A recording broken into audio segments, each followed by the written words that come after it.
Hello everyone, welcome to Naukri Express with Vishal and Savish.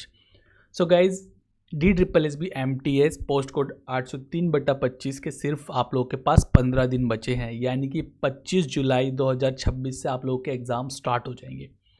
सो अभी आप लोगों के पास ना ऐसा कुछ बढ़िया सा है नहीं इस एग्ज़ाम के प्रैक्टिस करने के लिए, कि जिससे कि आप लोगों को इस एग्ज़ाम की रिलेवेंसी पता चल जाए और रिलेवेंट क्वेश्चन आप लोग प्रैक्टिस कर लो।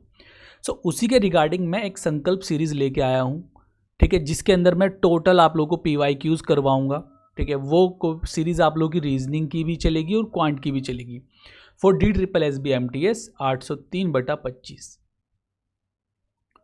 सो मैं एक बार आप लोगों को बता देता हूँ। सो ये सीरीज़ आप लोगों की बेसिकली क्वांट एंड रीजनिंग की रहेगी ना, लॉजिकल रीजनिंग, ओके, जिसके अंदर मैं आप लोगों को 15 लेक्चर्स क्वांट के करवाऊंगा एंड 15 लेक्चर्स करवाऊंगा रीजनिंग के। 15 लेक्चर क्वांट के एंड 15 लेक्चर रीजनिंग के, दोनों के मैं 15-15 लेक्चर आप लोगों को करवाऊंगा। मिक्स क्वेश्चन आप लोगों के यहाँ पर रहेंगे।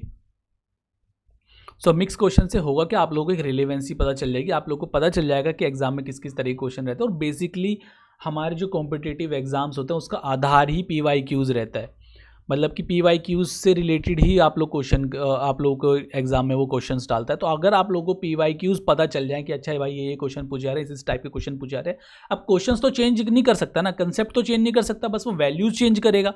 वैल्यूज तो सेम ही रहती हैं, मतलब सॉरी कंसेप्ट तो सेम ही रहते हैं, वैल्यूज ही तो चेंज करेगा। तो इसी के लिए PYQs बहुत ज़्यादा इंपॉर्टेंट हो जाते हैं, बिकॉज हमें कंसेप्ट पता चल जाते हैं कि एग्जाम के अंदर किस किस तरह के क्वेश्चन पूछे जाते हैं, किस चैप्टर से किस ज़्यादा क्वेश्चन बनते हैं, ठीक है, कौन कौन सा चैप्टर छोड़ा जाता है। जैसे कि अगर अभी असिस्टेंट सुपरिटेंडेंट का आप लोगों का एग्जाम हुआ था, उसके अंदर आप लोगों ने देखा था कि एडवांस से ज़्यादा क्वेश्चन नहीं आते, बस मेंसुरेशन से भर भर के क्वेश्चन पूछे गए थे, बाकी सारे एडवांस के चैप्टर छोड़ दिए थे उन्होंने।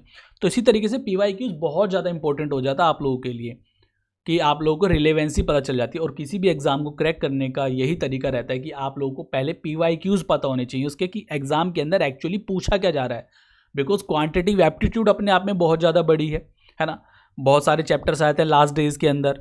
रीजनिंग के अंदर अपने आप में बड़ी हो सकती है, हालांकि क्वांटिटेटिव एप्टीट्यूड के कंपैरिजन में तो कुछ नहीं है, बट हाँ लास्ट डेज के अंदर सब कुछ कवर करना बहुत ज़्यादा मुश्किल हो जाता है। तो इसलिए वही चीज़ पर हमें ज़्यादा फोकस करना है जो कि एग्ज़ाम में ज़्यादा पूछी जाती है। और ये कोट तो खुद ब्रूस ली का भी है कि मुझे सब कुछ में माहिर नहीं होना, मुझे बस वो चीज़ों में एक्सपर्ट बनना है जो कि रिलेवेंट हैं। एक पंच के अंदर मुझे एक्सपर्ट बनना है जिससे कि मैं ज़्यादा से ज़्यादा इफेक्ट कर सकूँ। सो क्वांटिटिव और एप्टीट्यूड, मतलब क्वांटिटिव एप्टीट्यूड और रीजनिंग का एक बार मैं आप लोगों को उन चैप्टर्स का भी एक ओवरव्यू देता हूँ जो ज़्यादातर इंपॉर्टेंट है, ज़्यादा इंपॉर्टेंट है। जैसे एनालॉजी हो गया, क्लासिफिकेशन जिसको मोड 1 आउट बोलते हैं, सीरीज़ आप लोगों का इसमें number series, letter series, figure series सब मैं इंक्लूड कर दे रहा हूँ। Coding decoding, okay, blood relation, direction sense, ranking, order and ranking होता है ना, कि अगर ये इधर से फर्स्ट है इधर से सेकंड है तो बीच में कितने % बैठे होंगे टोटल स्टूडेंट्स अगर इतने हैं तो। Clock and calendar, syllogism, statement, conclusion, Venn diagram, mirror image, embedded figure, folding, paper folding, ठीक है। तो ये कुछ सारे चैप्टर्स हैं, ये चैप्टर्स इंपॉर्टेंट है आप लोगों के लिए। इंपॉर्टेंट चैप्टर्स ही मैंने यहाँ पर लिखे हैं जिन पर आप लोगों को स्पेशली ध्यान देना है। बात करते हैं क्वांटिटिव एप्टीट्यूड की, तो आप लोगों को फर्स्ट प्रायोरिटी किन चैप्टर्स को देनी है? Number system, simplification, LCM SCF, percentage, ratio proportion, average, profit and loss, simple interest, मतलब ये पूरा इंटरेस्ट हो गया, ठीक है। सेकंड प्रायोरिटी आप लोगों को इन चैप्टर्स को देनी है, ओके, फॉर क्वांटिटिव एप्टीट्यूड। तो ये सारे मैंने इंपॉर्टेंट चैप्टर्स ही लिखे हैं।